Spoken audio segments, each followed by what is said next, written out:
Hey, this is Matt once again. We're about to the videos of the paid requests. It's time for James. Thank you so much for that. And for those interested in requesting any type of videos, feel free to send it either directly to my PayPal or join my Patreon. Both links are down below in the info box.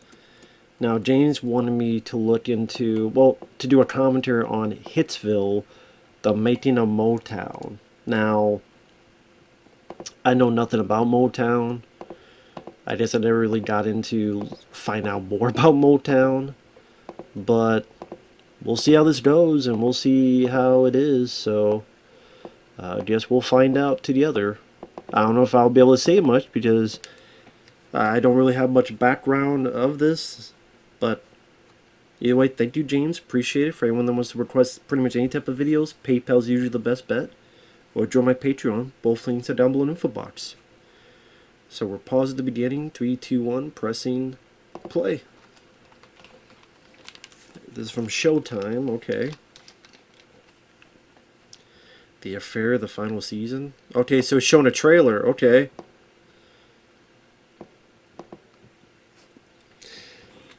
So bear with me, it's showing a trailer. More tyranny. Been a while since I've seen her. Okay, so it's showing a trailer to The Affair. A new season on Showtime. I'll make sure not to watch it. Showtime documentary films. So for syncing, Motown.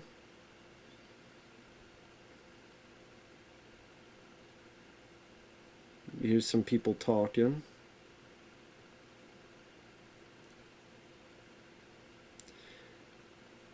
Words are coming up. Motown Quality Control Meeting. 1960s. Hitsville, Detroit, Michigan.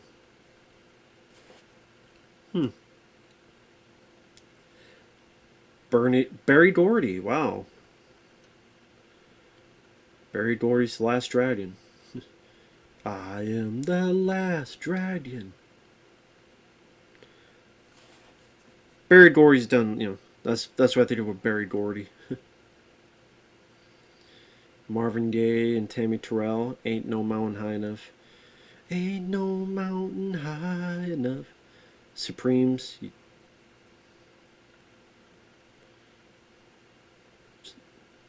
Steve Wonder, Four Tops, Temptations. My girl, talk about my girl, my girl. Smokey Robinson, The Miracles, Glass Knights and Pips. Which I always think of White Man Can't Jump. The Glass Knight and the Pimps. The Pips!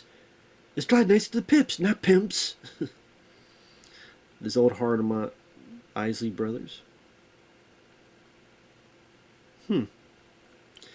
Interesting, it's all done with still pictures. You just hear this voice of Barry Gordy talking. Interesting choice. This makes sense if you only have the audio. Instead of just have a black screen, use still pictures like this. Capitol Records and Motown. Full 73 production. Director of photography, Charlie. Show a lot of hit clips of music throughout the years of Motown.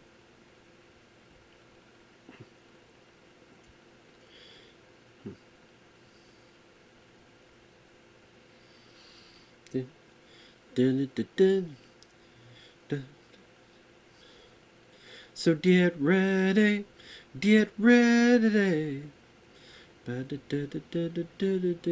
So get ready, here I come, get ready.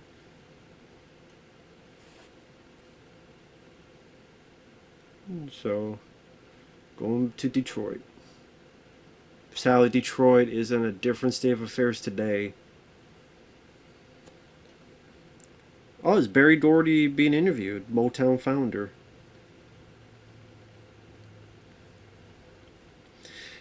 I hate to say this, but I don't know when this was made.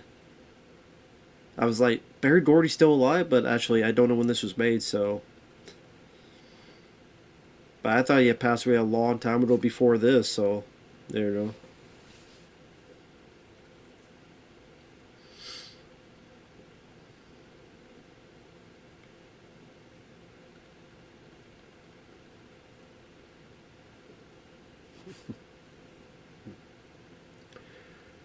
Detroit, city on the move. Huh. It's kind of sad seeing this old footage of Detroit, much more clean, much more fresh, much more vibrant. And all the stories you hear about Detroit nowadays, where it's just buildings torn down, the economy not doing the best. If anyone sees this and you're from Detroit, let me know. Is what they see on the news over exaggerated? Or is it really as bad as they say it is? Let me know if you're in Detroit. If any of my subscribers see this and hear this, let me know.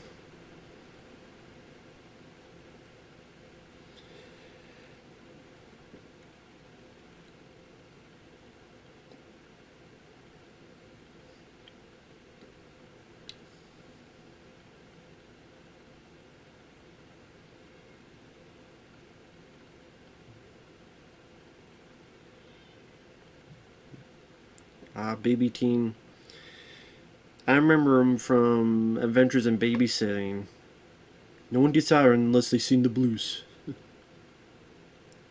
Babysitter blues.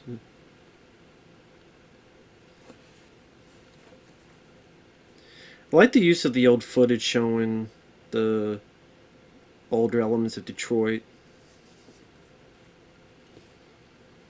So he's pretty much telling about the life of Detroit and music and having a record store, and the jazz store closed down, so he got his job at Ford.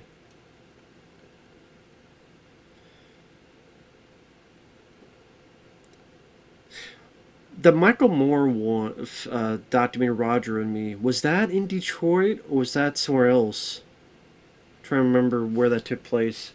Because I remember not minding Roger and Me. I'm trying to think if that was Detroit. Because I think that was about like a car company, like a factory like this closing down and people losing their jobs, and Michael Moore. To me, that one seemed like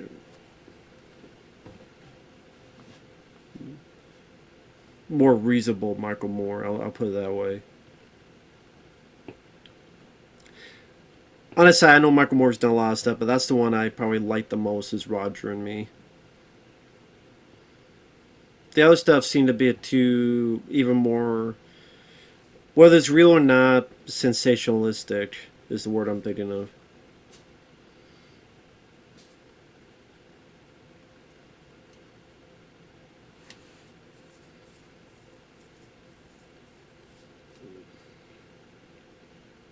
So he's writing songs and music. He quit his job and tried to get them in the hands of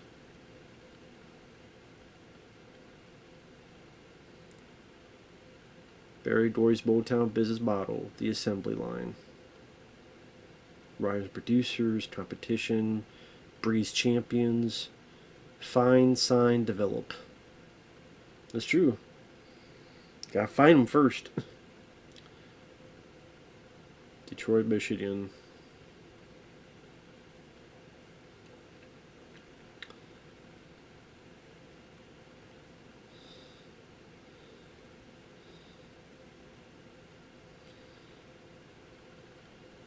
Yeah, look at the Detroit nowadays. There are some parts of it that seem like the streets are cracked up and some of the houses a bit more dirtier than usual.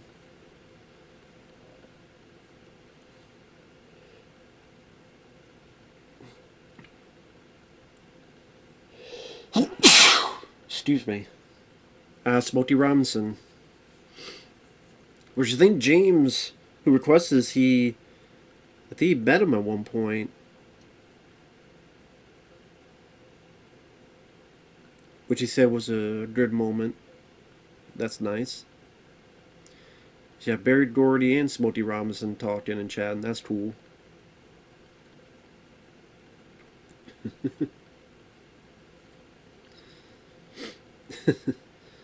I'll find the record you just drive.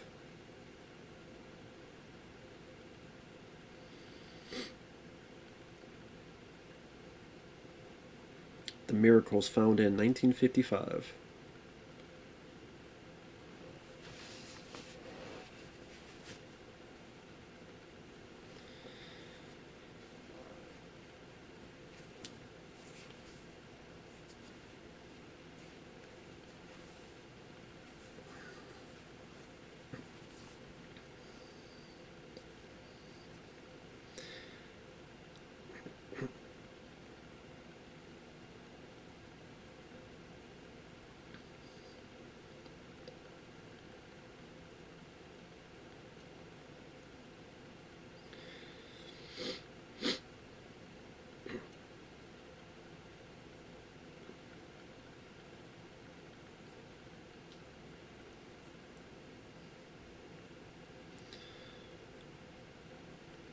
So Barry Gordy helped structure Smokey Robinson's songs. Okay. That's interesting. Never knew that.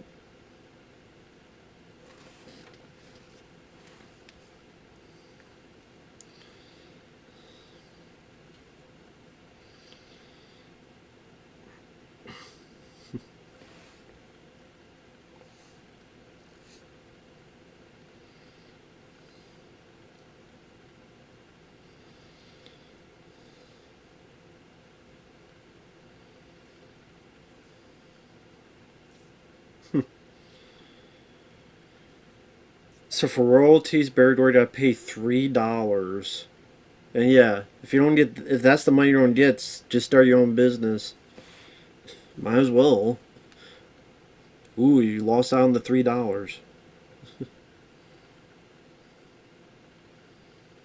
Hitsville, oh, Motown Museum.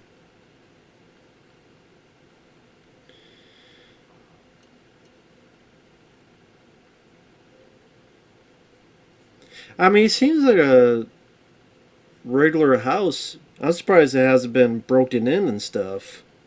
That people just break in and steal stuff.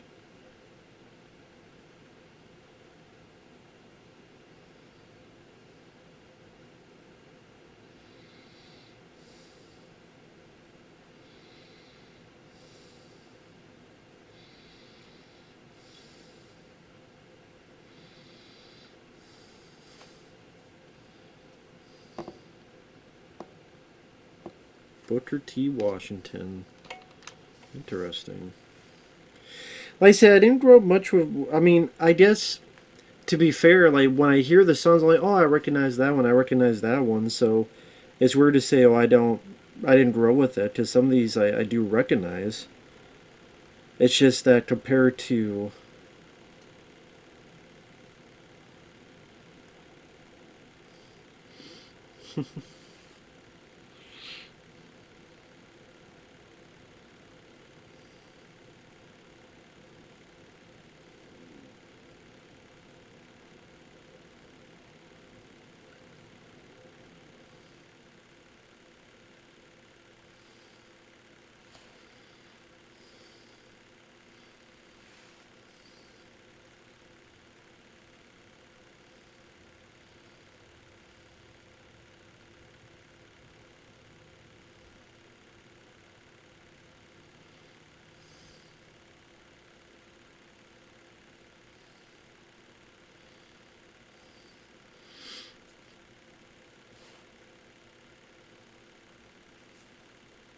$1964.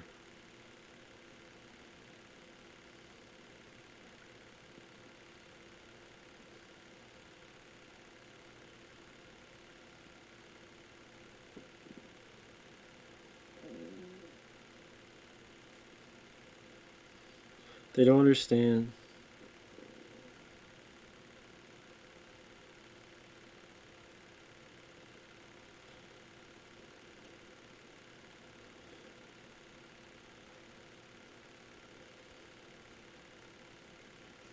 Hmm.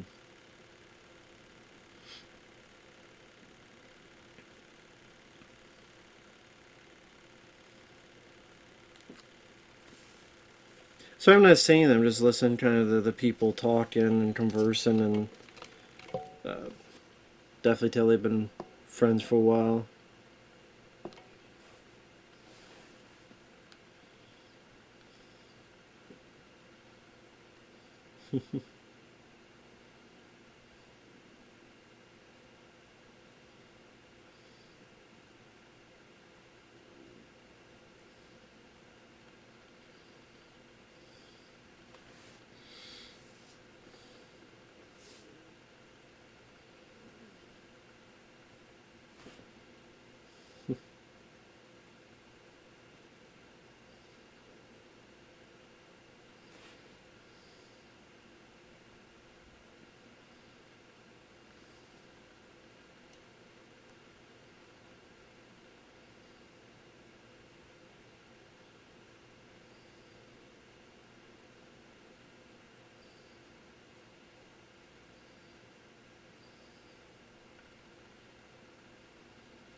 Hmm. So the record had been out, and they redid the song, and it became a bigger hit. Hmm. Very young Smokey Robinson, damn. From way back in the day.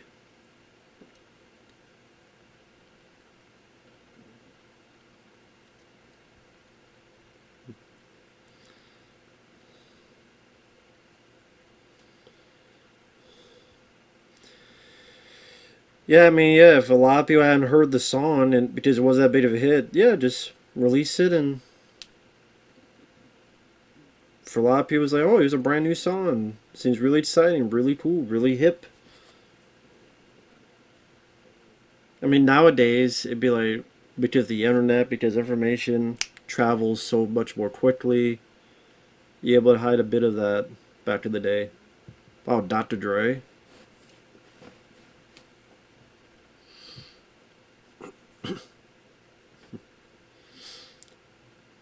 Feinstein developed, now writers and producers.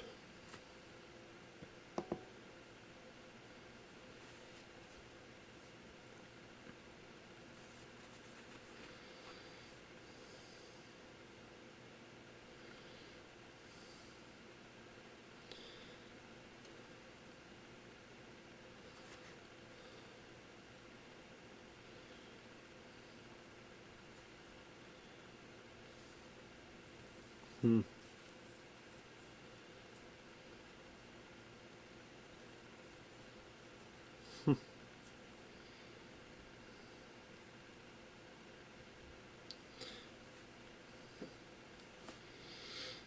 Yeah, yeah, sorry I'm not saying that. I'm just listening to Barry Cordy and Smokey talking about writing songs and how certain songs were created.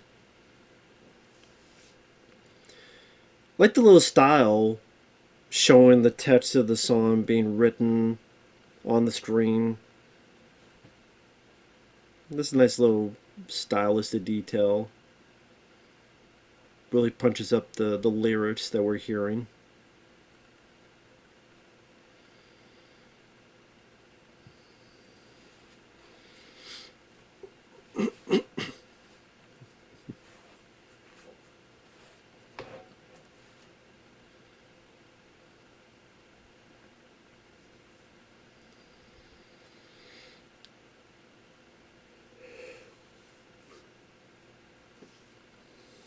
Yeah, the student has become the teacher.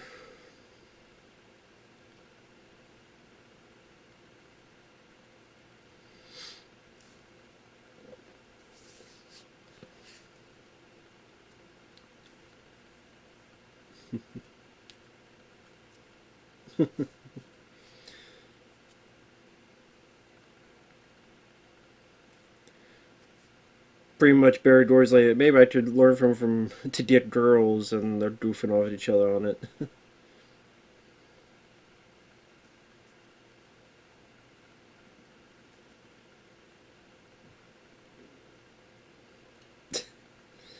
interesting way to put it. He created so many babies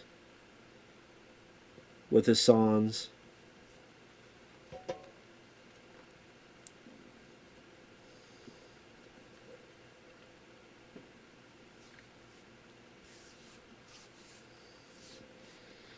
Eddie and Brian Holland, songwriters, producer. Okay. Like I said, I don't know much about these folks. Some of the songs seem familiar that I've heard them before.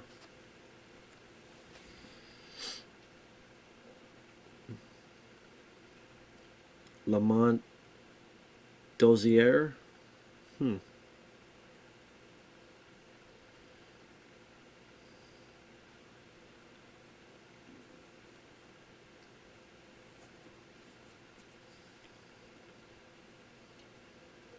Wow, Jamie Foxx.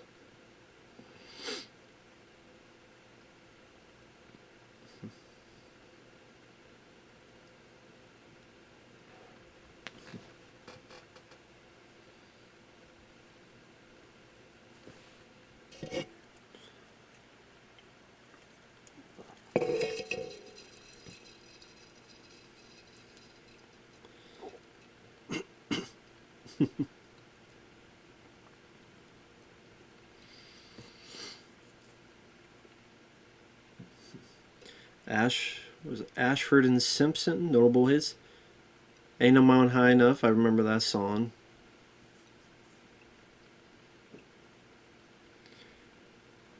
Man, I'm envious of that guy's hair. That guy in the back, his hair, I'm envious of his hair. I wish I had that hair.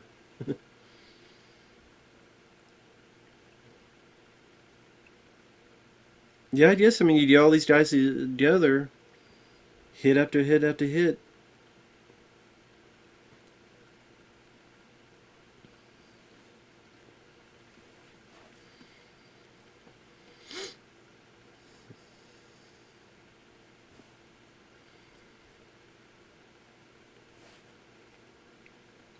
Unlocking potential, of course.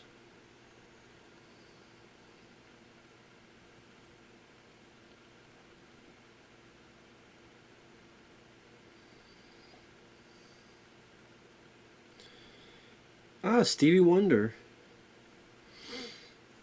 Huh.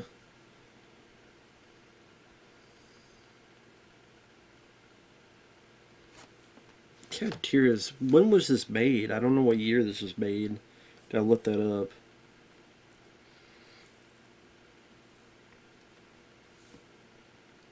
Because they show Stevie Wonder, I'm like, wow, okay, he just got like a, I don't know what you call it, on his head.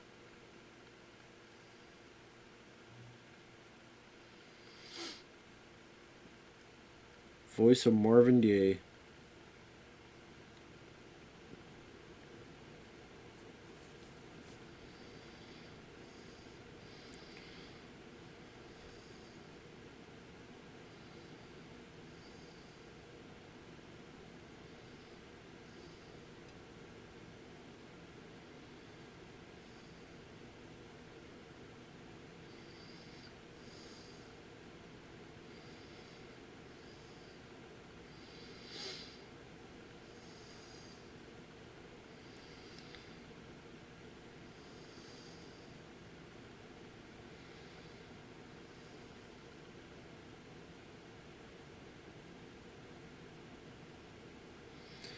2019, this came out.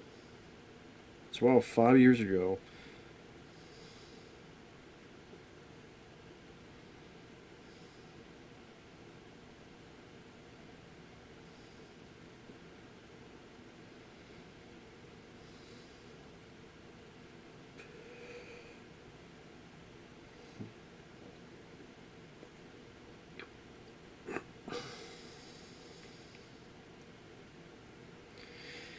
Hitsville, USA is the nickname given to Motown's first headquarters recording studio.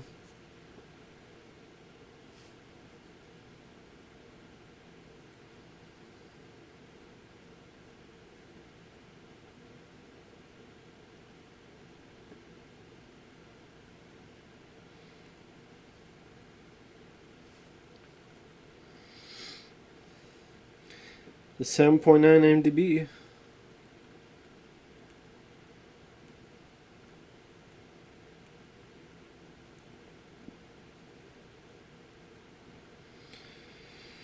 Diana Ross and Gladys Knight are notable omissions of living Motown artists who only appear in archival footage and not new interviews in the documentary. Huh. Wonder if there's a reason for that.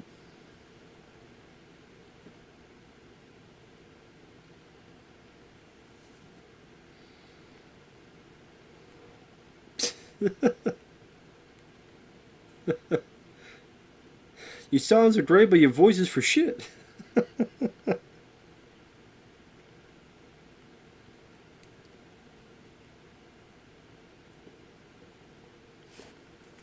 That was pretty funny.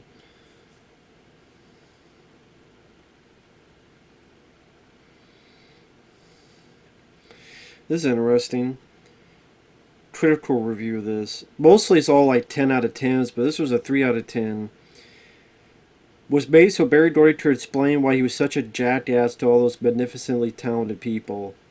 The fact that they tried to spin his burn and churn into something brilliant, inspired by his days on a car factory's assembly line. It definitely made Motown the magic they're in, and destroyed it in the name of greed and wealth. Every chance he could. There was nothing for him to stomp the spirit dead of the greatest ones that walked through the door, and eventually back out. The cast is missing the heaviest hitters, and Smokey Willie's got nothing better to do. Barry Doherty is too late to explain your terrible behavior.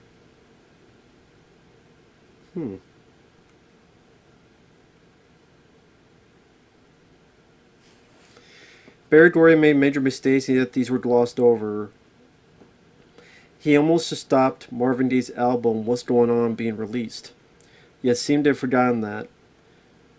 Barry Doherty's affair with Diana Ross was barely mentioned. It had played a large part in the fall of Motown because of his obsession with pushing her forward at the expense of others. No mention of the sad demise of Florence Ballard or the tragic end of David Ruffin or Paul Williams of the Temptations.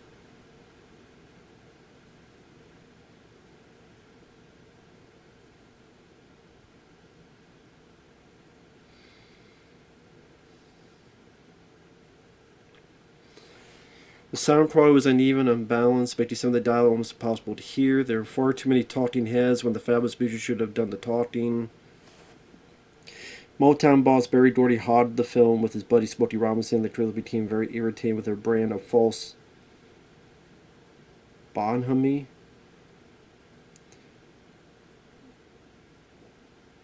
The film was far too long. It should have been pared down to 60 minutes of music and 15 minutes of chat.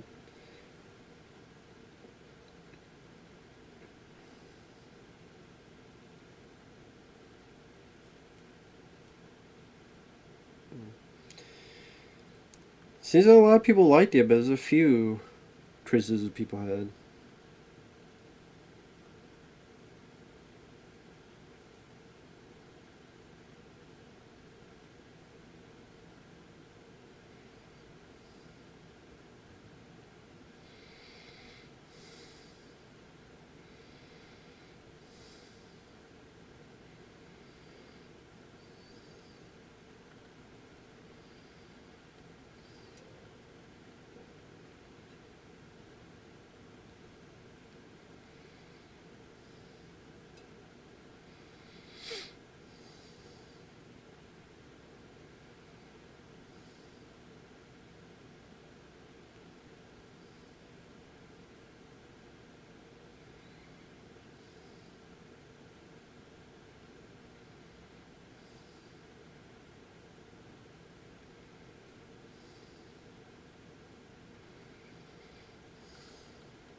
This guy says Barry Doherty was a complete and total thief. He was sued by many Motown artists, writers, etc. for non-payment. Last night won't even mention the company name.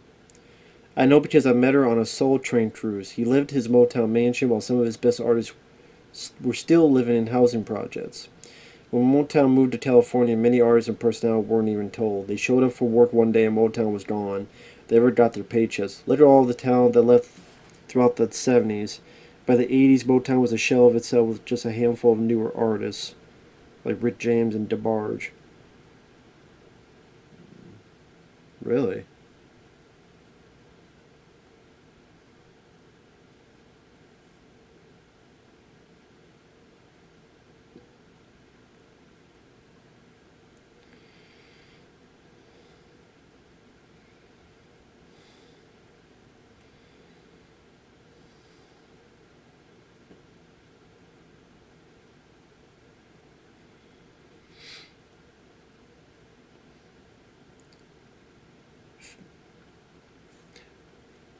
Filmmakers fired back at Barry Gordy's $10 million lawsuit over being portrayed as a thug, putting a hit out on Rival.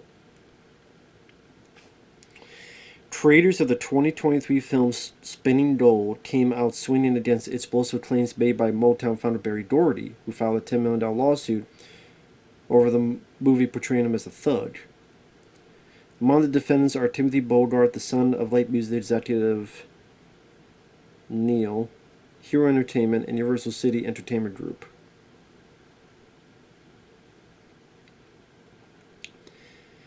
They deny wrongdoing in newly filed court docs dated October 4th, specifically casting doubt on bombshell claims that Gordon has suffered any damages as a result, or that he is entitled to any equitable or legal relief.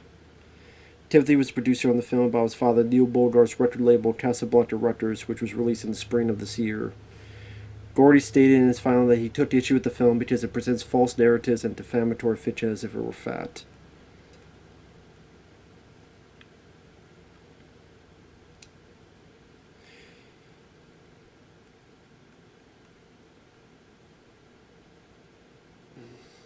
Timothy and his co-defendants fired back at each and every one of those accusations, arguing that Gordy cannot meet his burden of demonstrating on a probability that he will prevail on each of his claims.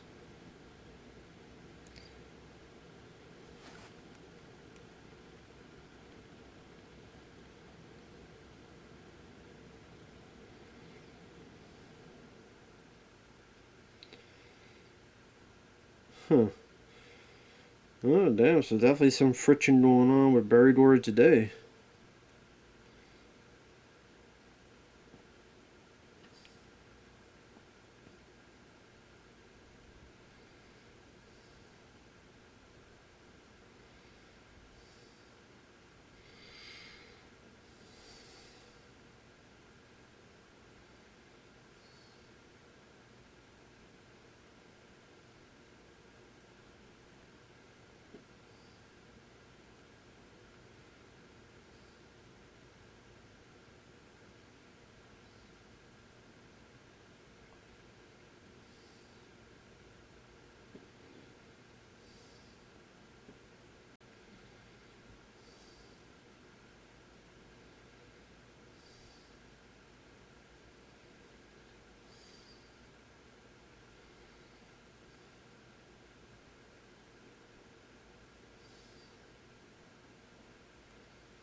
Let's see some early footage of Stevie Wonder.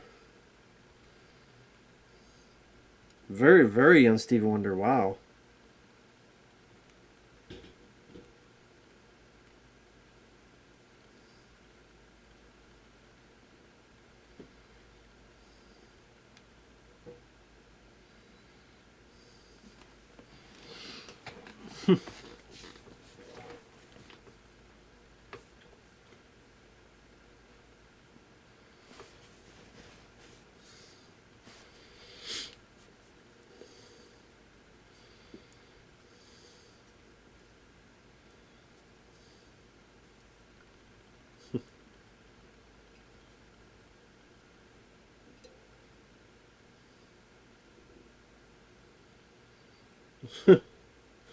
Number one, age 12, recorded in 1963. Wow.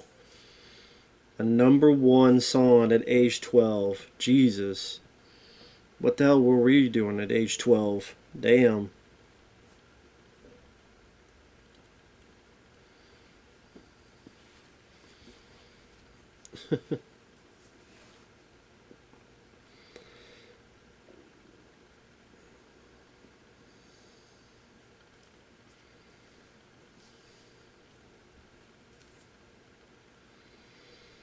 So he just come out there and says, clap your hands, and just writing a song like top of his head. Just really get people their blood pumping. Man, that's crazy. And 12 years old? It's like, what the hell were we doing when we were 12 years old? Jesus.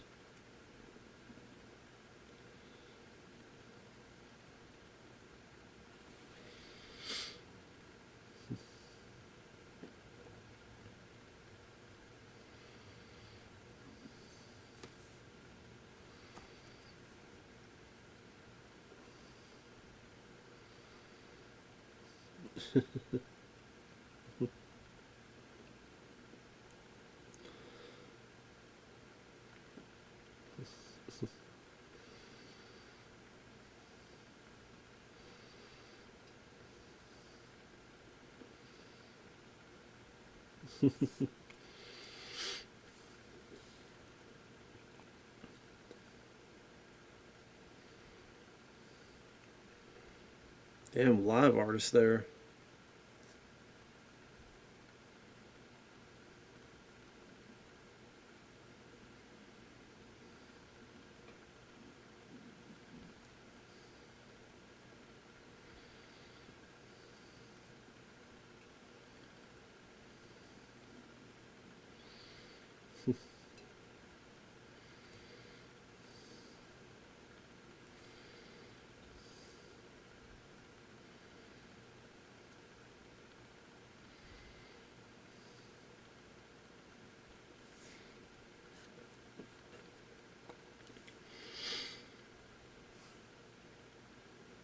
See, now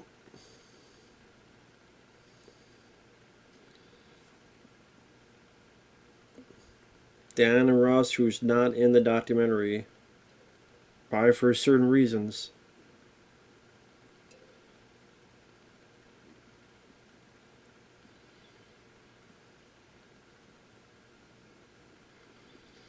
Wow, 1968, a young Michael Jackson of the Jason 5. Damn.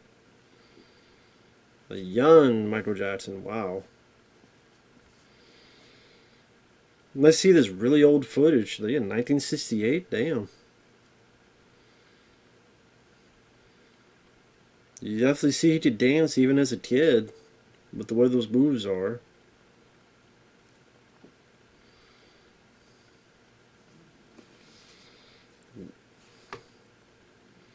Damn. Man,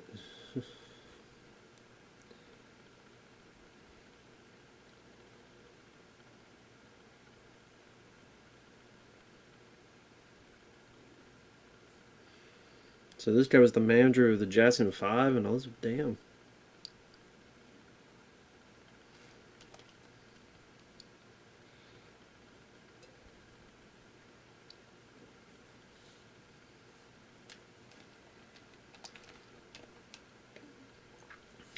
Yeah, they hit those high notes and stuff, man. Damn.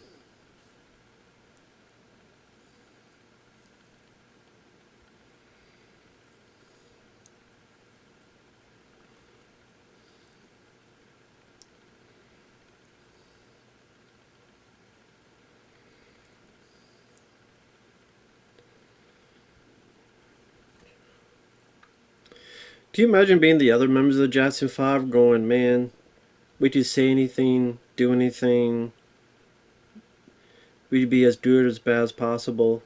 Oh, wow, they got the other Jacksons Jermaine, Marlon, Jackie, and was it Tito? Damn. Got the other four.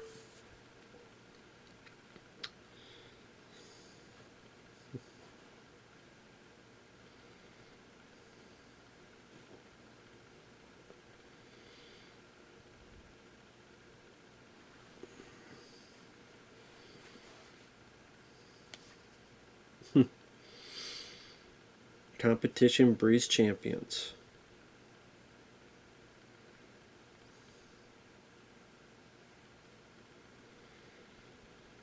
I mean, I'm sure it wasn't all sunshine and rainbows. I'm assuming it'll go into some of the lows, some of the valleys of the roller coaster ride. I would assume it would go into that. Maybe not. I don't know. But it's sad. I mean, Michael Jackson.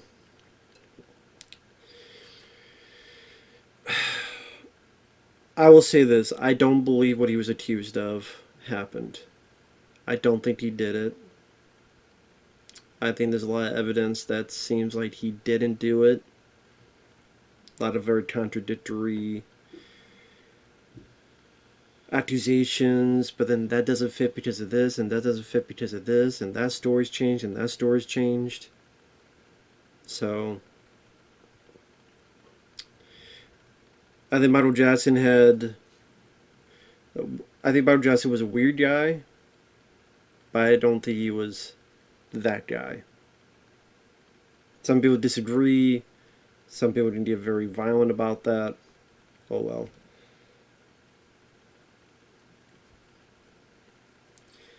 Hey, if someday somehow there's some kind of concrete or 100% evidence that proves I'm wrong, I'll say it. But so far I haven't seen it. I'll just put it that way.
So Norman Woodfield and the Temptations are kind of going head to head with Smokey Robinson to try to get to the top. Okay.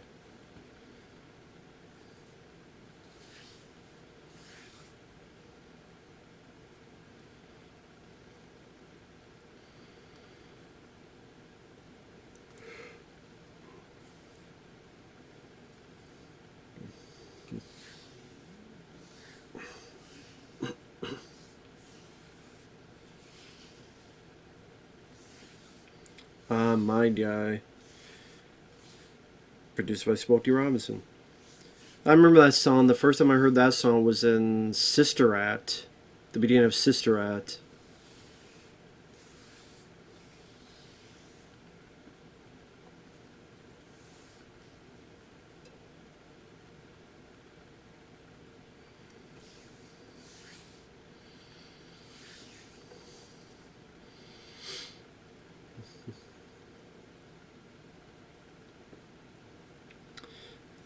My Girl, of course.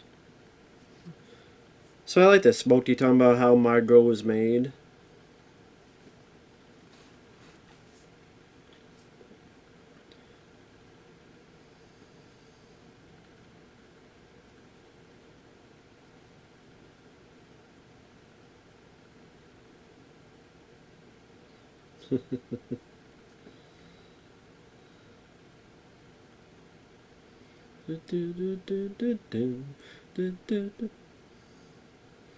Yeah, it's a great guitar riff, yeah, very memorable.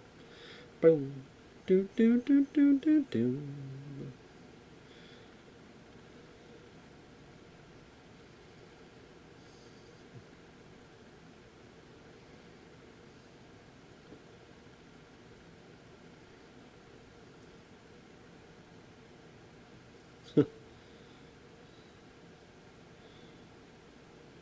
What a cloudy day.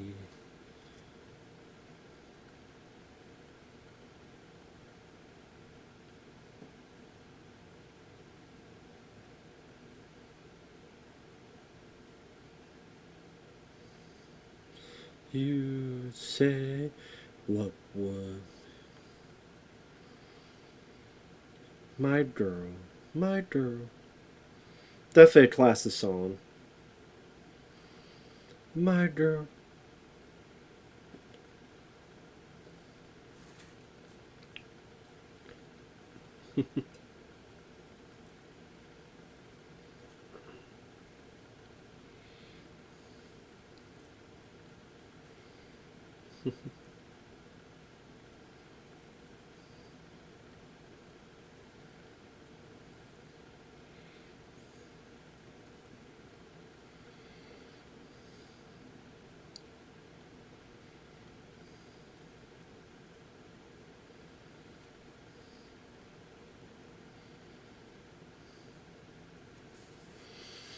What made me feel this way, my girl?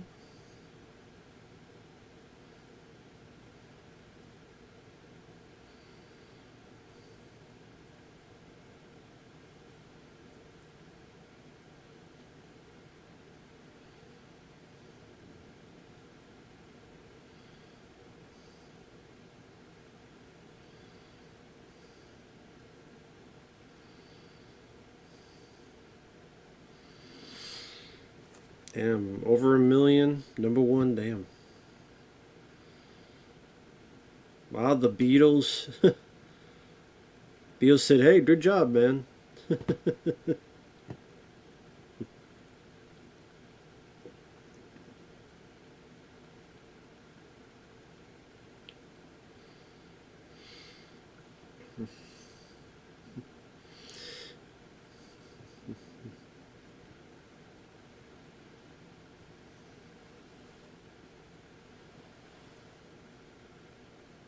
Hmm.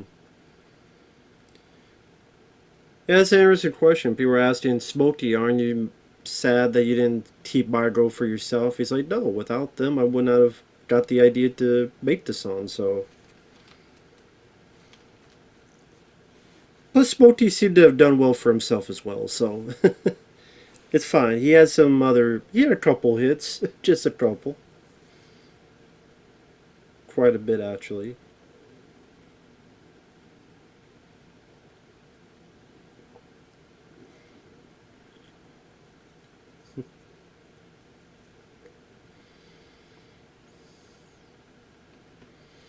1964, damn.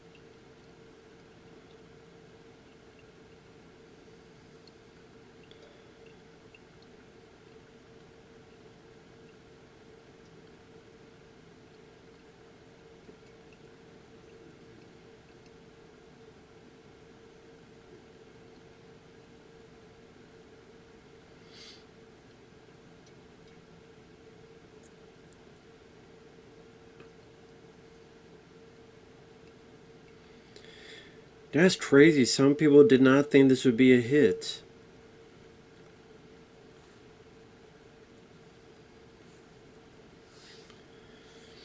That's crazy. I mean, that was interesting to hear that conversation that some people actually thought it would not be a hit. Oh wow, Little Richard. Was that is that an older interview? It looks like the video footage seems well.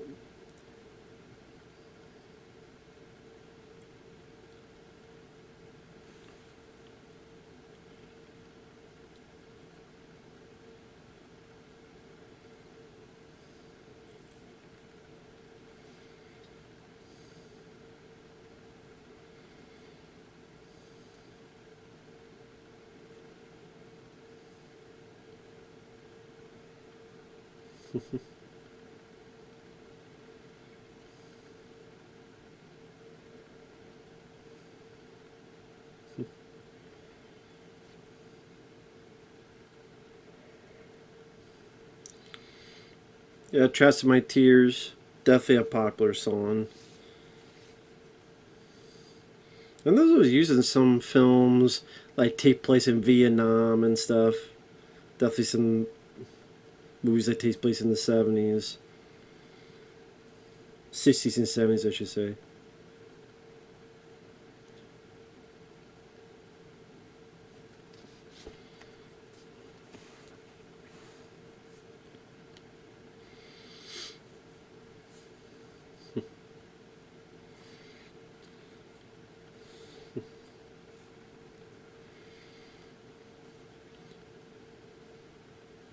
Oh yeah, Sugar Pie Honey Bunch. Yeah, I remember that one too.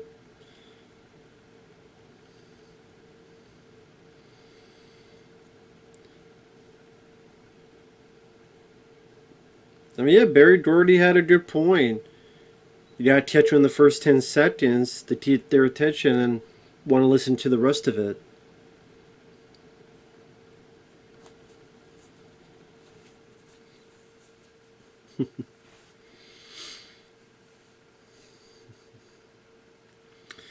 Nice to see a lot of this old footage of them singing and performing at the time.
Artist development, expanding the team, innovate, or stagnate.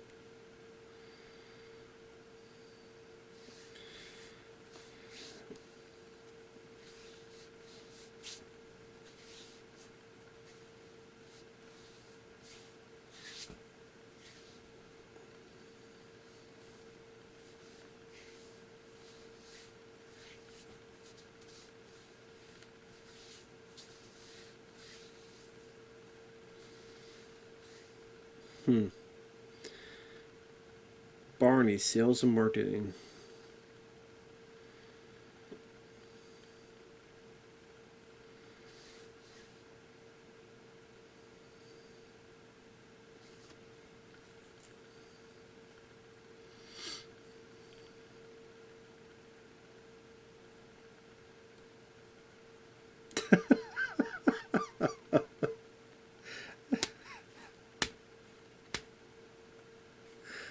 I love that.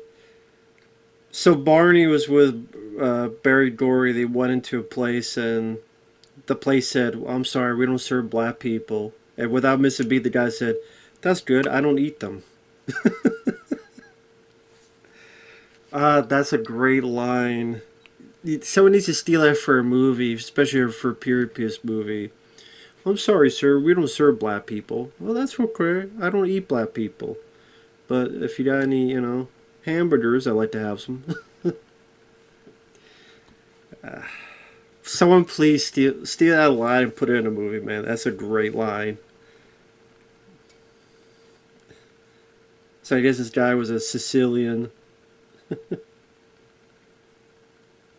"We don't serve black people. That's okay. I don't eat them." I deal with that. That's like the best line so far. That's the best line so far in the doc.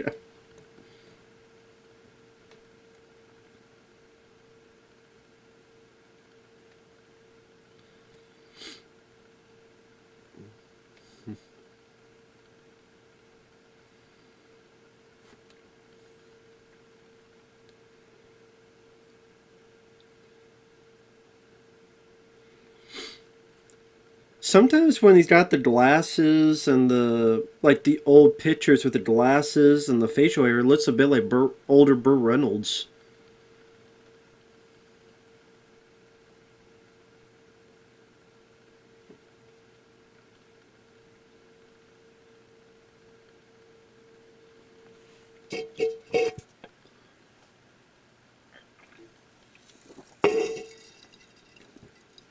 I agree with Barry Gordy. Sometimes the best person may be black. Sometimes the best person may be white. Sometimes the best person may be a woman. Just get the best people. Don't care about your skin color or your gender. Just want the best people.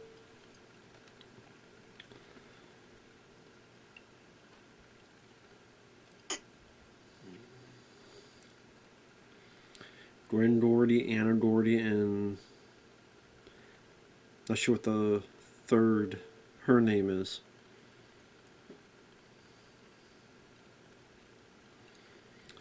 Black people, white people, Jewish people. Yeah.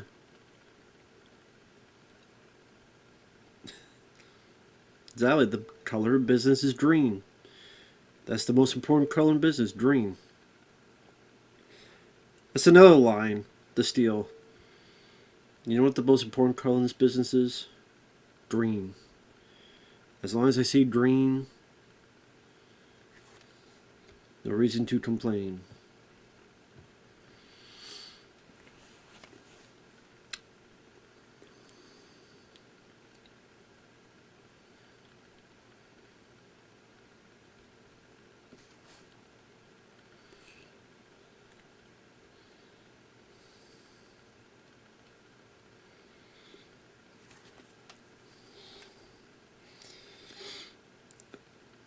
Artist development.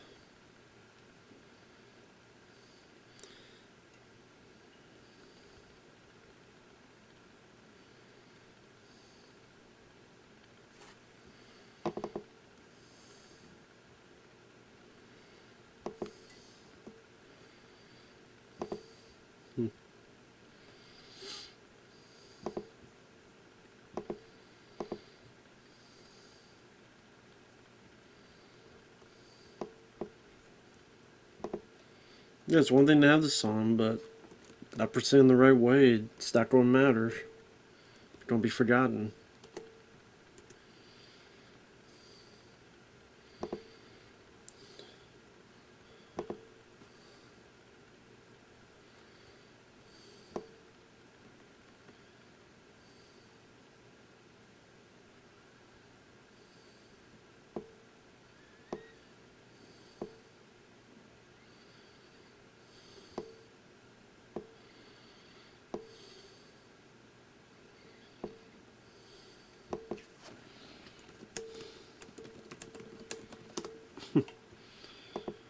Yep.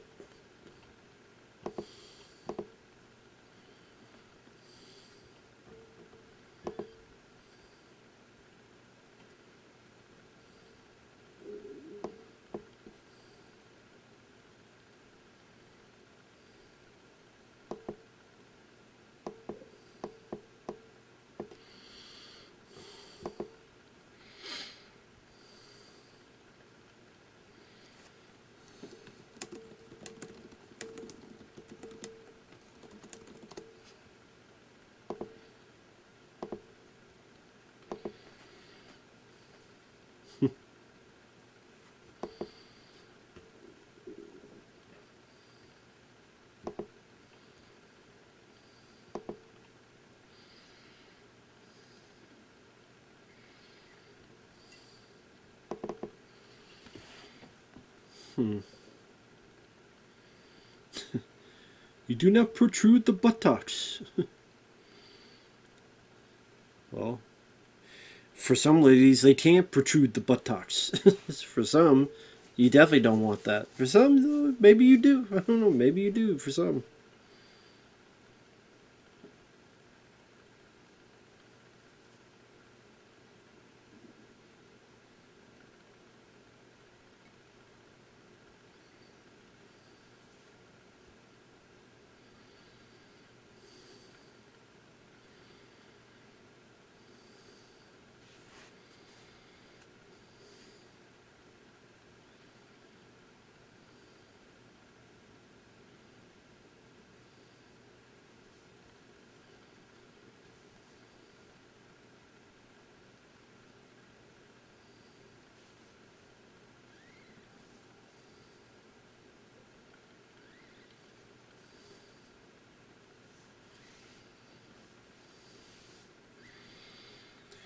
Supremers are just talking a bit in depth on the Supremes.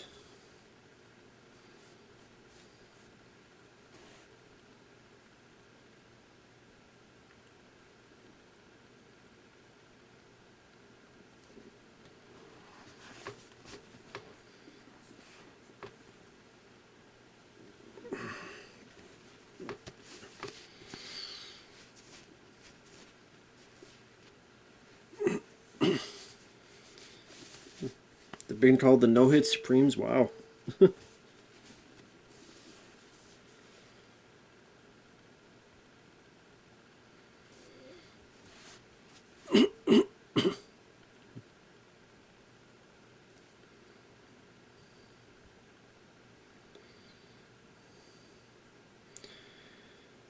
They kept making records for Supremes and nothing hit.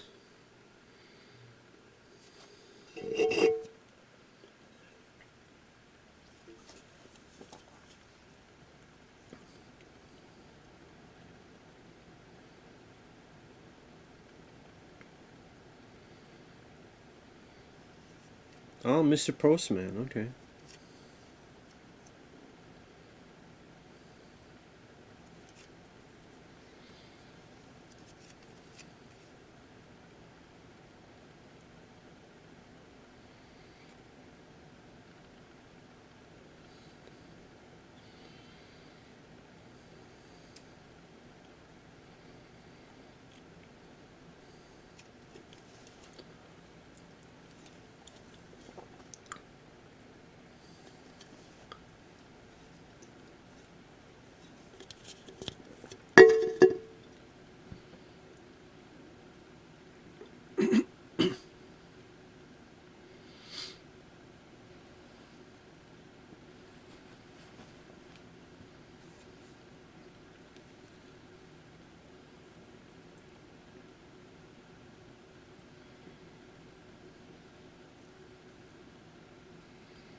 So they finally got a hit.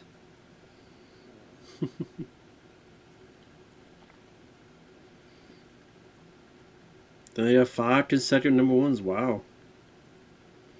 Nice. Very nice.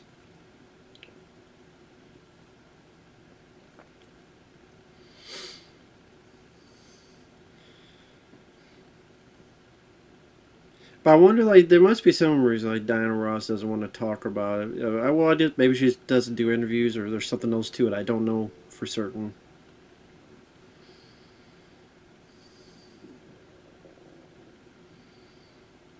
The Miracles, Marvin Gaye, Stevie Wonder.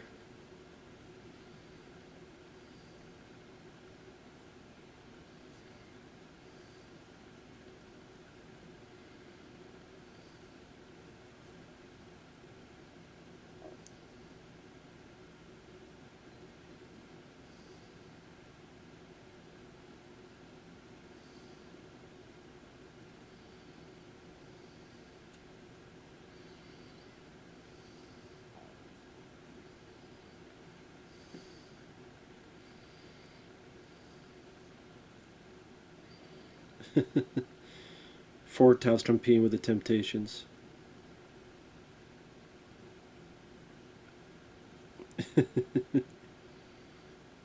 You think you kicked their ass? No, we're gonna kick your ass. What are you talking about?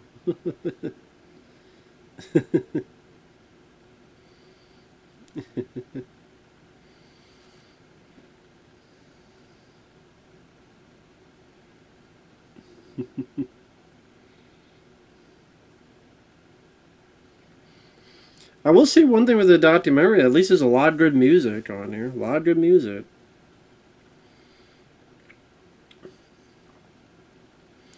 And Damn, that guy's sweating. Someone give him a damn towel, damn. I'll be there. I'll be there. God, what was the film I saw recently that someone did a remix of that? It was the one that was like Frequency, where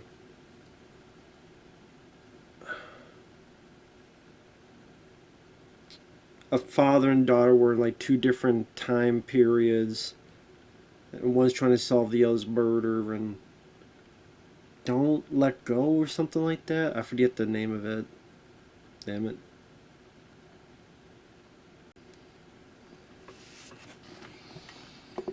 Now I'm curious.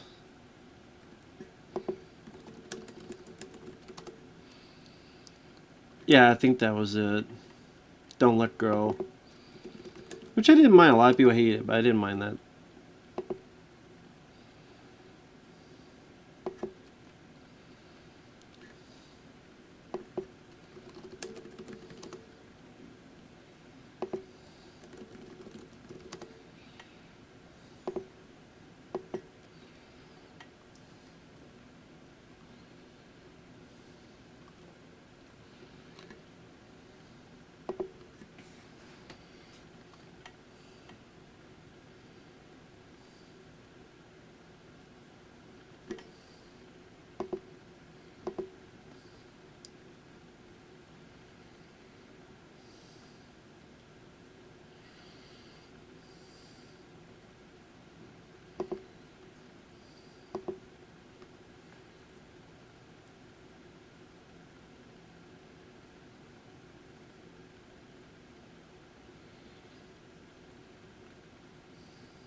Hmm.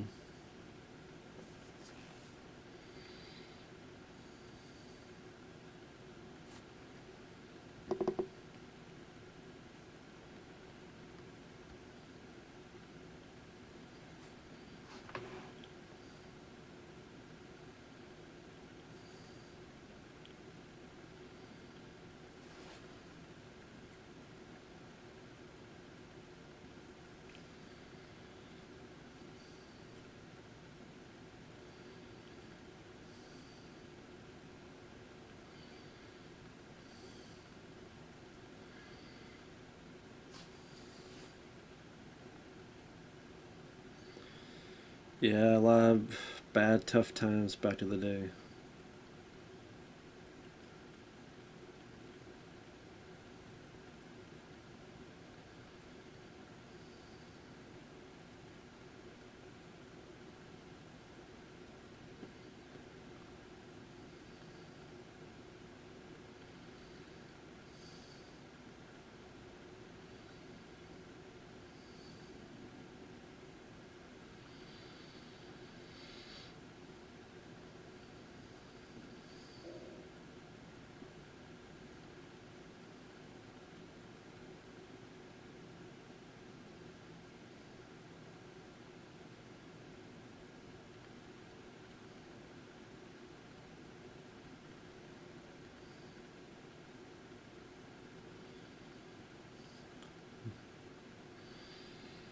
Mm.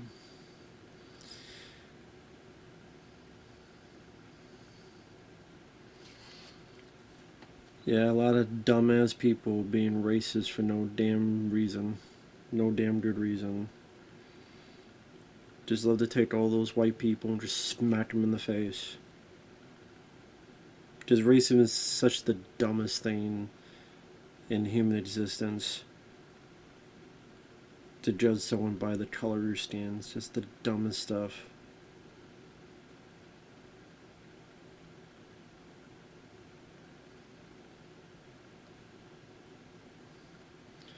Just we still all bleed the same color. We all breathe the same air.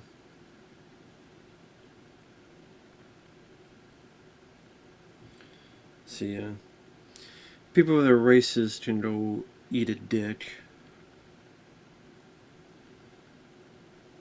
The Ed Sullivan Show. Didn't watch it, but yeah, I didn't grow with it, but I know of it. I know the references to it. I've seen bits and pieces and clips, like when Red Stilton was on there.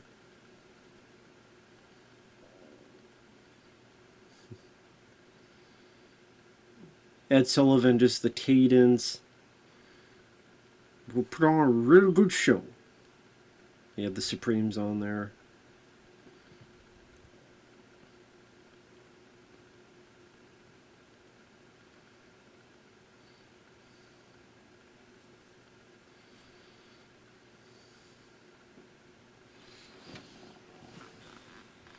"14 times, damn."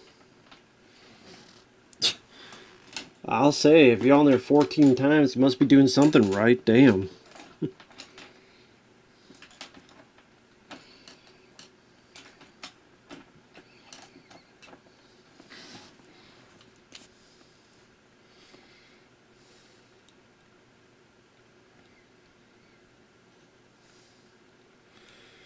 I could do without Oprah Winfrey talking about it. I mean, it's showing a clip of her show talking about, but I'm not a fan of Oprah Winfrey. I think Oprah Winfrey is a two-faced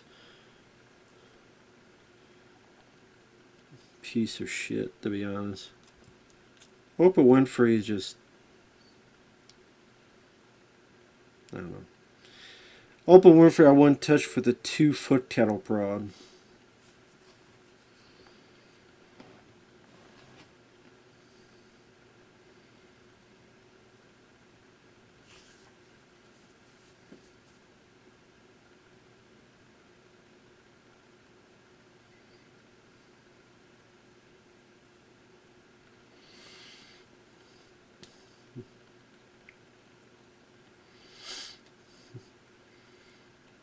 Lee Daniels, is that who I...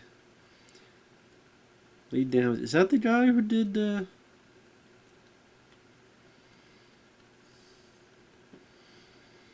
I mean, you would think that Diana Ross being so prevalent in this here, you did some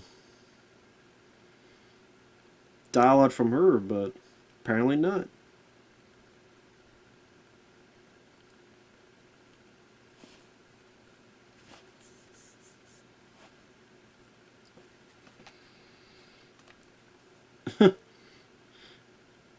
I know they did a deodorant commercial. That's interesting.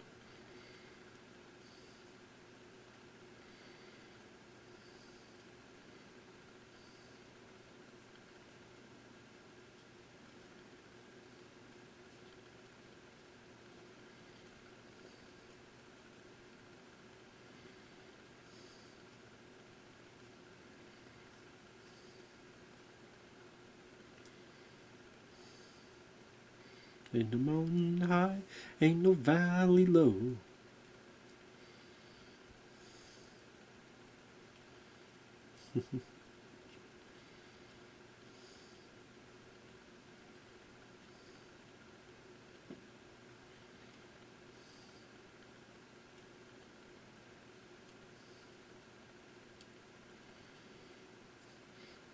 And bought a whole damn Monopoly board for how many buildings? Damn. The new House of Motown.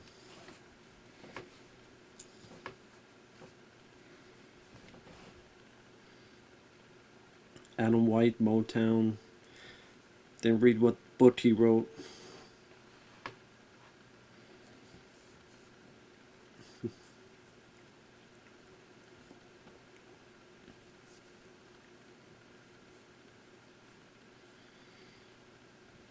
So you heard a little piece of the Beatles giving some love to Motown. There you go.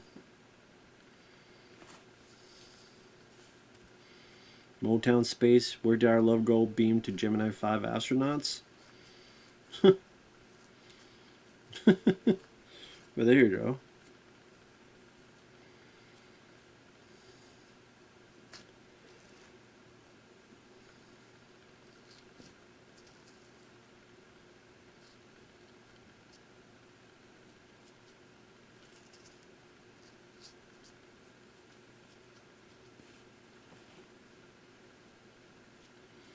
Whitney Houston.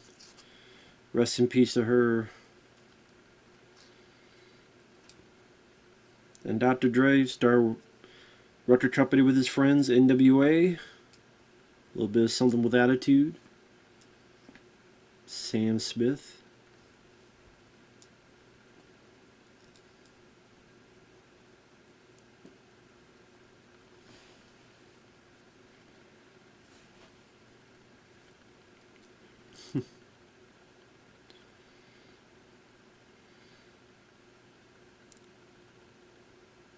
Heard Through the Grapevine, Marvin Gaye. For Once in My Life, Stevie Wonder. Love Child.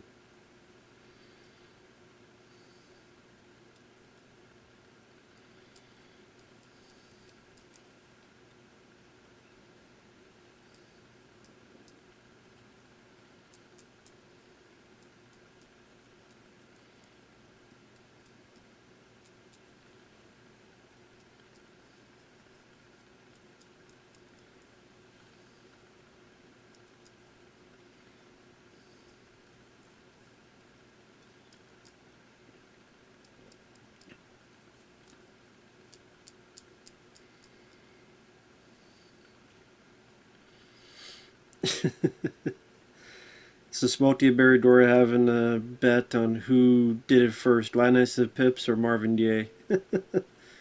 Heard it through the grapevine. That's pretty funny. How much you want to bet? 100? Fine. Who's got a phone?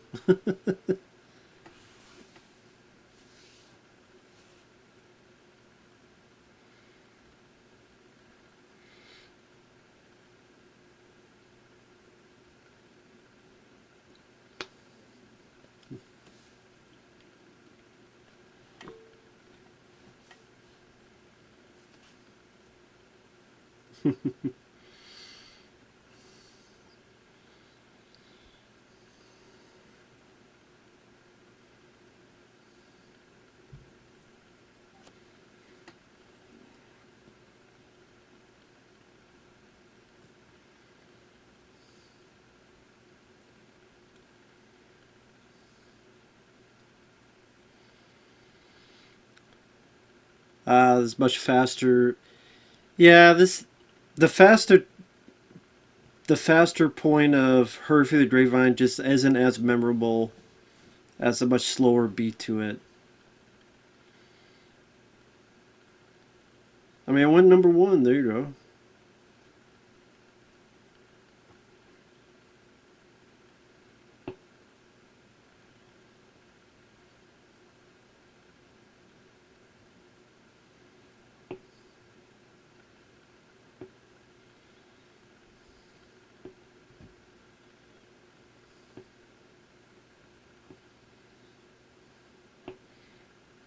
Biggest hit in the history of Motown. There you go.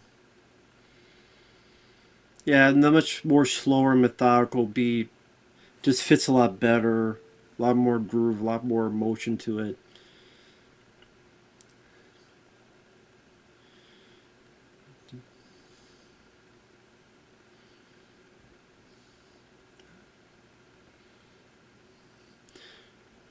Heard it through the grapevine.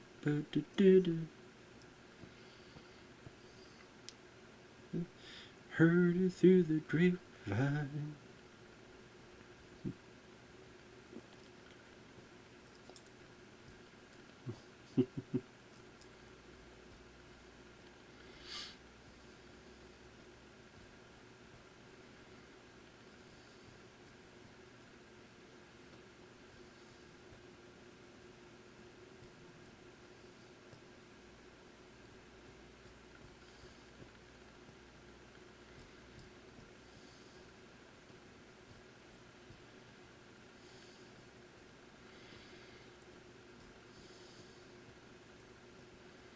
The Psycho Success.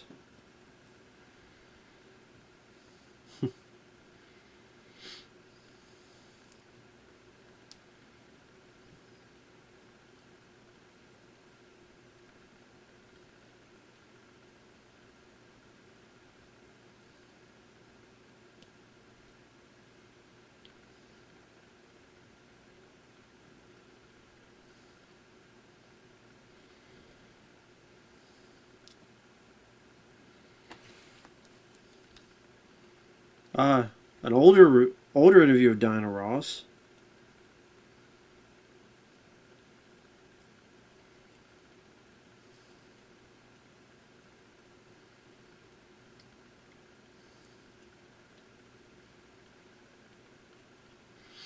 Says like Barrett Gordy wanted to push the Supremes even more so.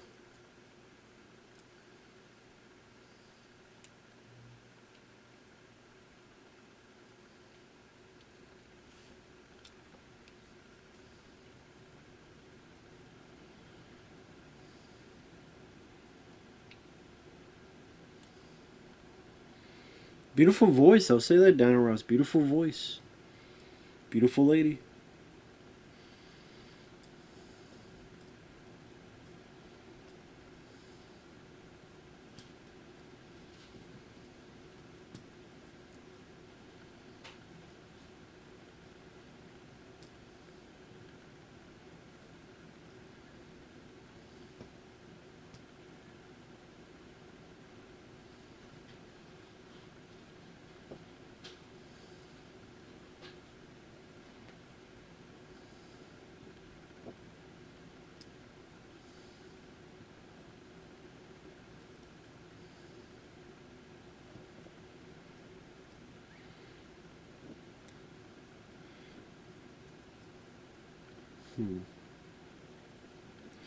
So pretty much he had Diana Ross sing this one song, it didn't go the best. She's like, I'm not going to sing that song anymore. And he's like, wait a minute, we had an agreement. And then she went, I'm not going to let you ruin my career.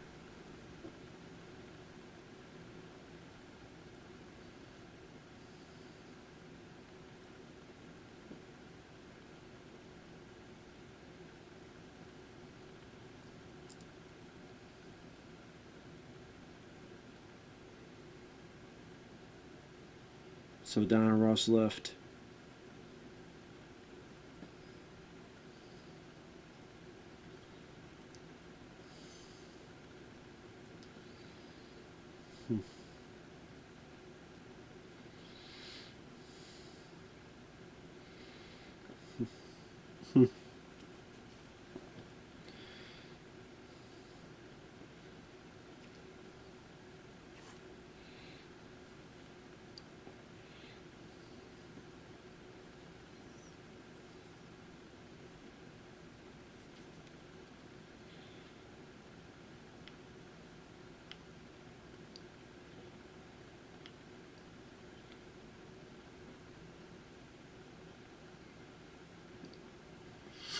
So she's saying the song again.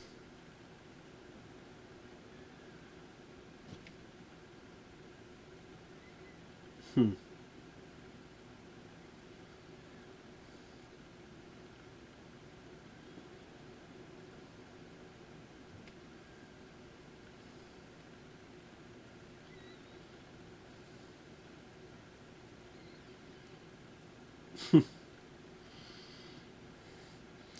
My left head left, now it's back. Okay.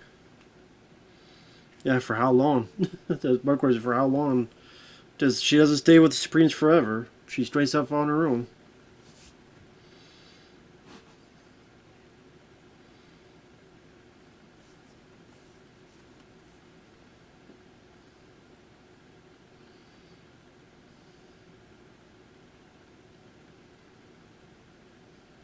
Hmm.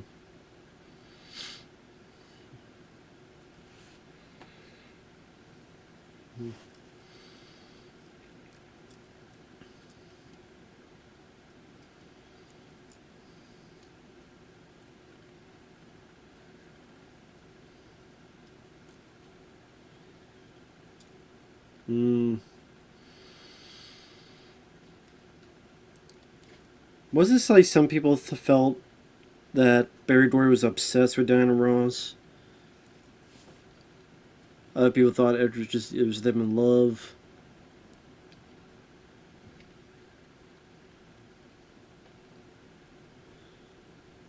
Marvin Gaye married his sister. Barry Gordy's sister. Okay.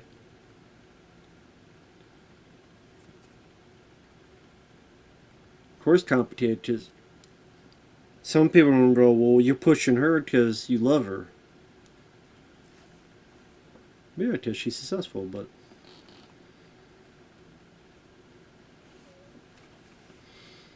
okay, looks like we're going to get a bit more into the valleys and the lows of it all. We saw a little bit of Sally with the racism stuff, which Sally was apparent at that time, much more so.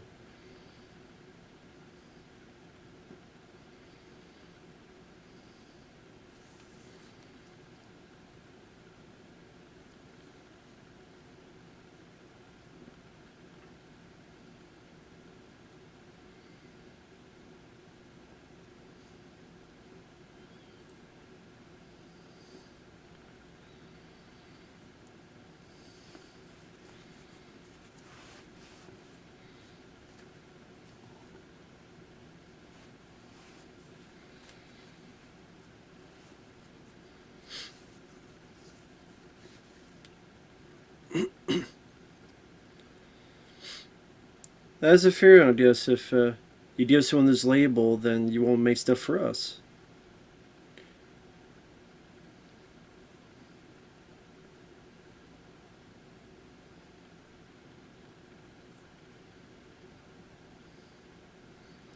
Motown stars form own firm.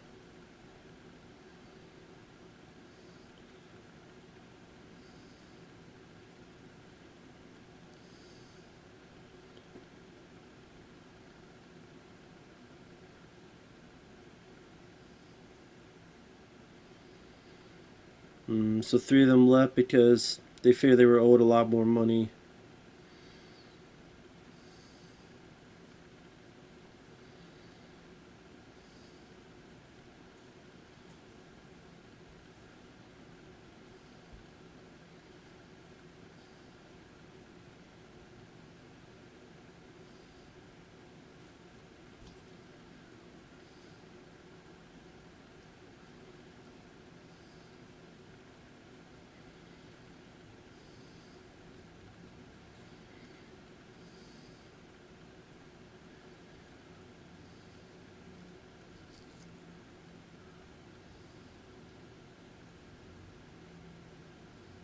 Hmm. He turned 21 and wanted to redo his deal.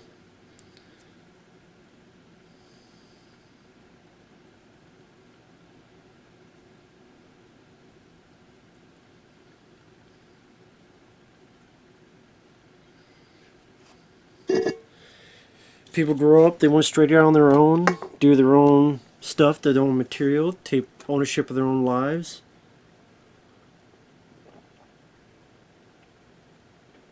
So the Wires left, Stevie Wonder's breaking away because he's 21 now. Because we saw like he got hit when he was 12, so be his own individual, his own independent, his own man.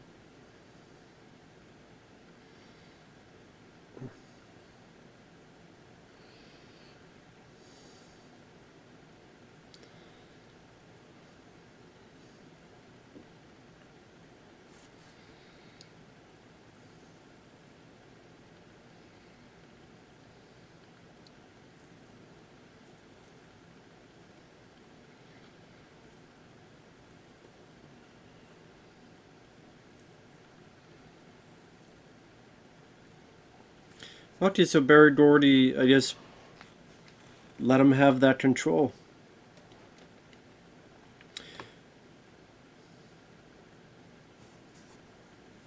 So it is his right decision. Yeah, it sounds like superstition.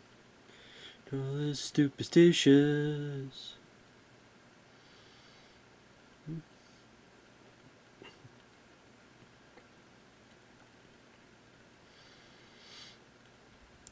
Definitely one of Stevie's biggest hits, Superstitious.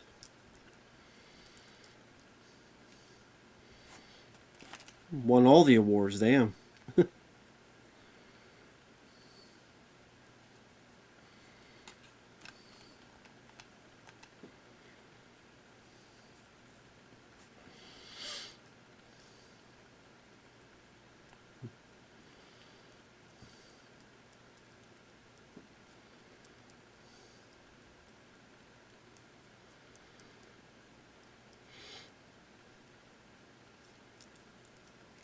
Do you think that song was in John Carver's The Thing I did? I think T.T. Tars listened to it when he was on roller skates.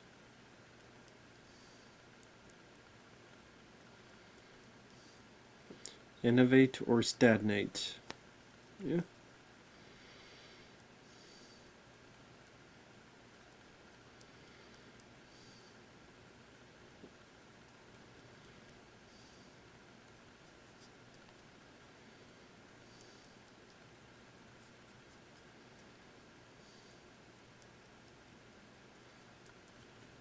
Jackson 5. Of course.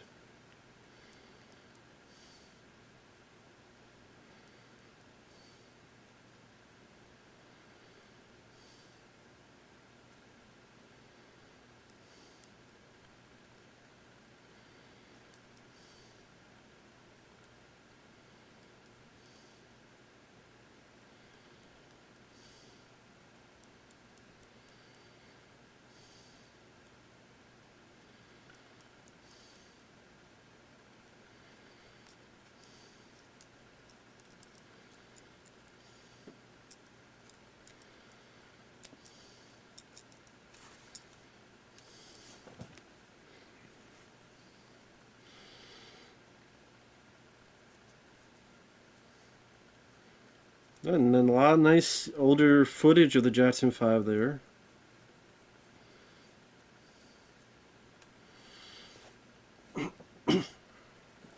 Springs to Temptation, now the Jackson 5.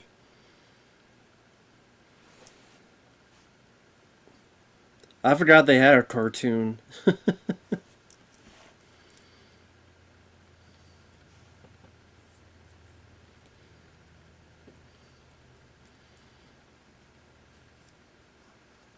TV show? Wow, I forgot about that too.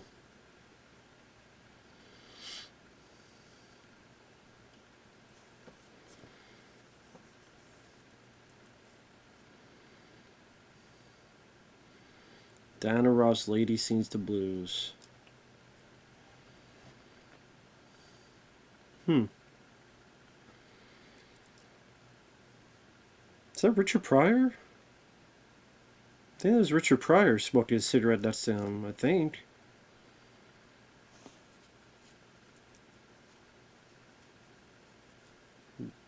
Record company to entertainment.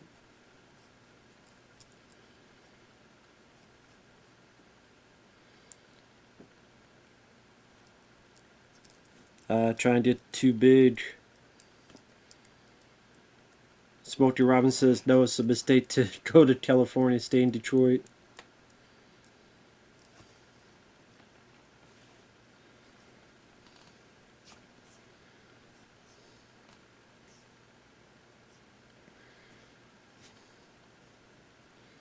Transcending the production line.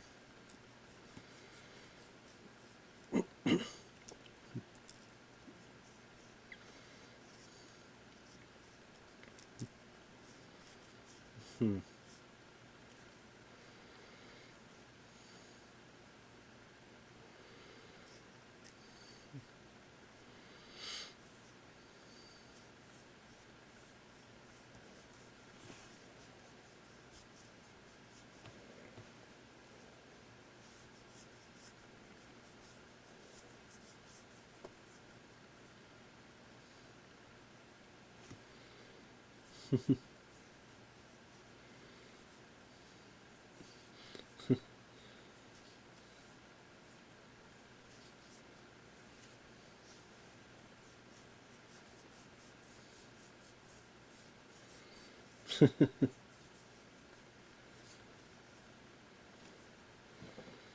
Cloud Nine of the Temptations. Got a Grammy for it. Wow.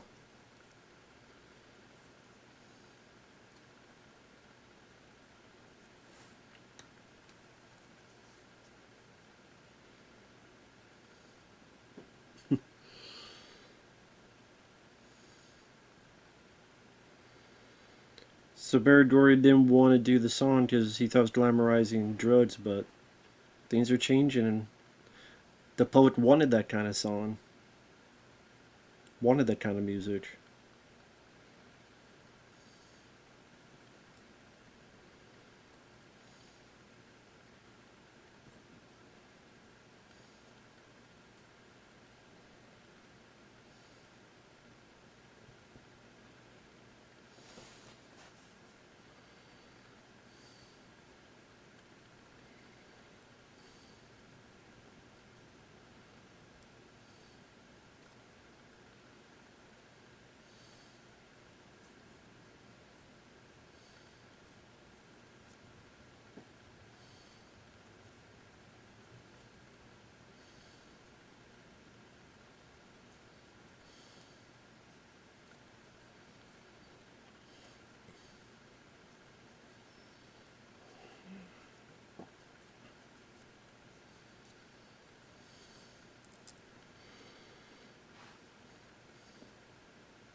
So pretty much going on about how back to they would just do these love songs, and now it's much more politically charged songs, so to speak.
Gotta be a condon drums, yeah.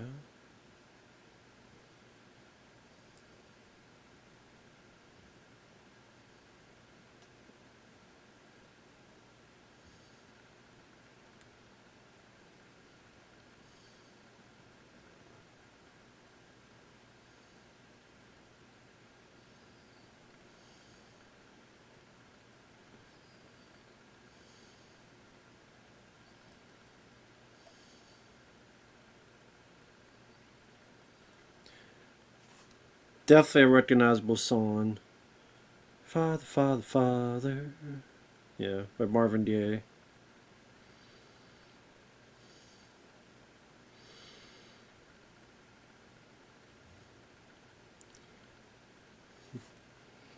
It's interesting to see like all the different layers to the song. The showing a visual sense with the text and stuff. And each one's like added in as the text and stuff pops up. That's a nice visual aesthetic style. What's going on? What's going on? What's going on? It's definitely a classic song. So Barry already had an issue with this or something? There's more political or something? Or definitely a big popular song. Detroit Lions backing vocals. The backing vocals was Detroit Lions? Okay. They know it was the football team. Huh.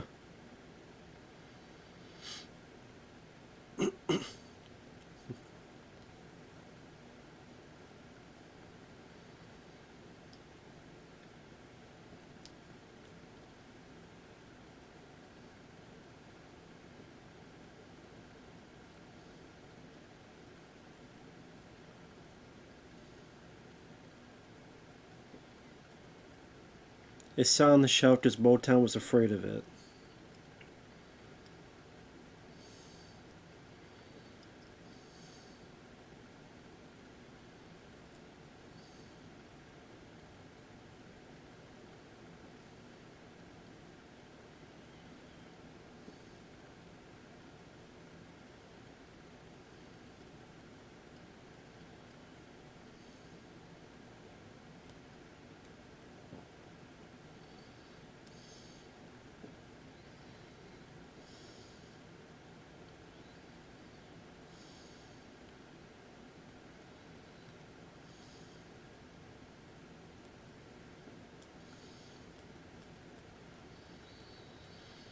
Pretty much Barry Gordy had to eat crow for that.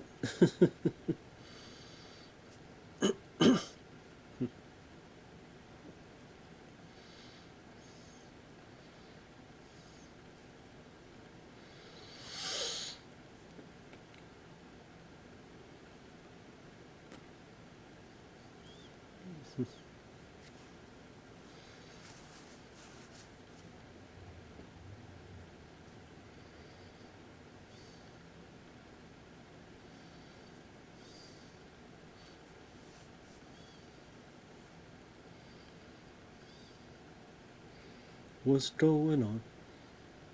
What's going on? What's going on? What's going on?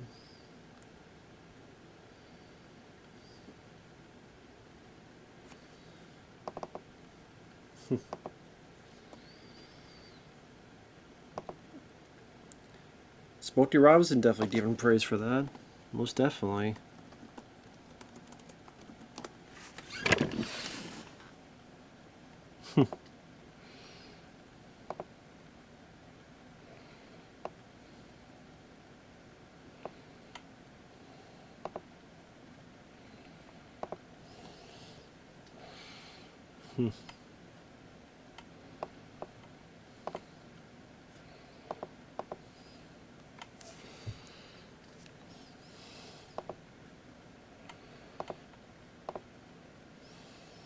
Yeah.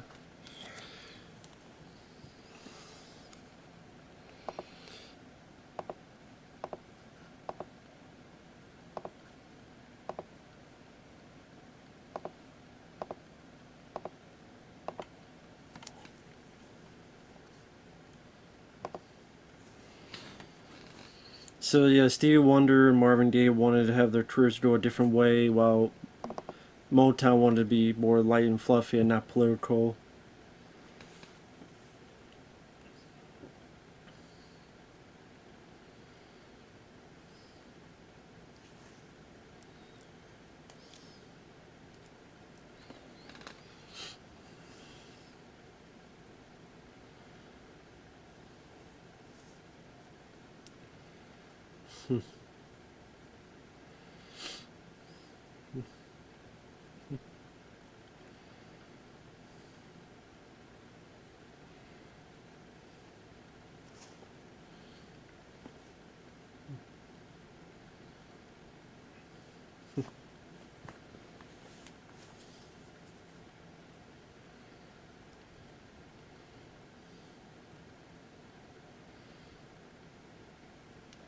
Yeah, Obama.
Sorry, I'm not saying anything. I'm trying to listen to what they're saying. The importance of music and such.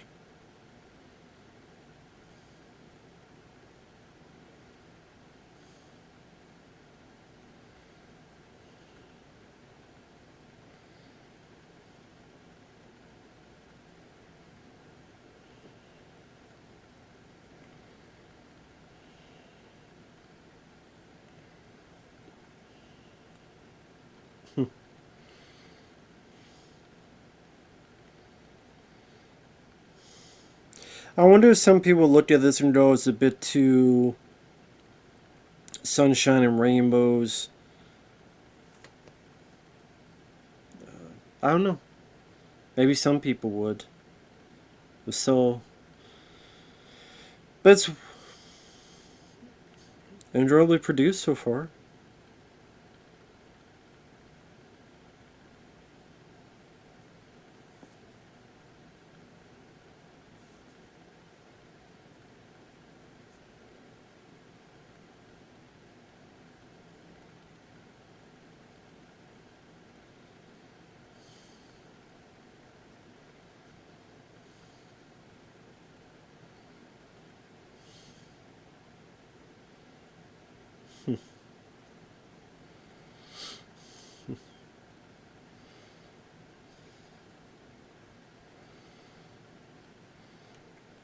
A lot of good music, a lot of old footage of back to the day.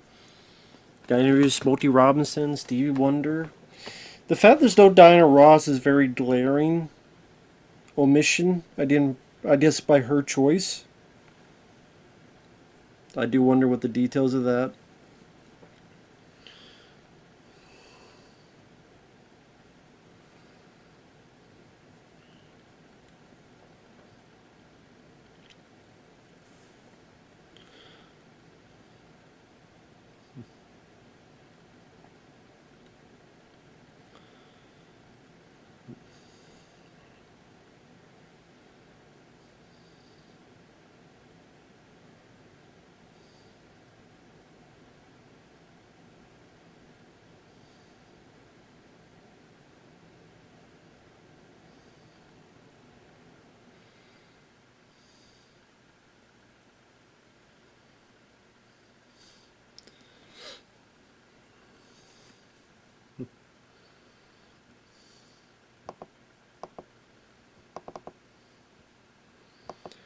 So I guess they had like a little company model that they was seen as well. Yeah, okay then. Well, I mean that was interesting. It was interesting to see all that old footage from back to the day of the Supremes, the Temptations, the Four Tops, the Jackson Five. They interviewed some of the Jackson Five, four of five of them, of course. I thought there was going to be a bit more of that, and that separation when Jackson Five when they moved on. They centered a bit more on Marvin Gaye and Stevie Wonder when they moved on. I'm surprised they didn't fixate a bit on the Jackson Five when they moved on. Barry Gordy would like to have seen a bit of later on, like Barry Gordy's The Last Dragon. You know, that stuff I would like to have heard a bit about. Also, I would like to have seen like the 80s, a bit of the 80s, and because it ends with like Marvin Gaye, Stevie Wonder wanting to separate from them, but I would like to have heard more about the 80s stuff, like how Motown was in the 80s and what was the possible downfall, like a bit of that. I guess they didn't want to get into that. Maybe they thought it'd be too depressing. Maybe they thought it'd be too overdramatic or too of a sour patch for them. I don't know. But overall, it was interesting. It was interesting to say the least. So, with that said, thanks for watching. Take care. And we'll see you guys later. Bye-bye for now.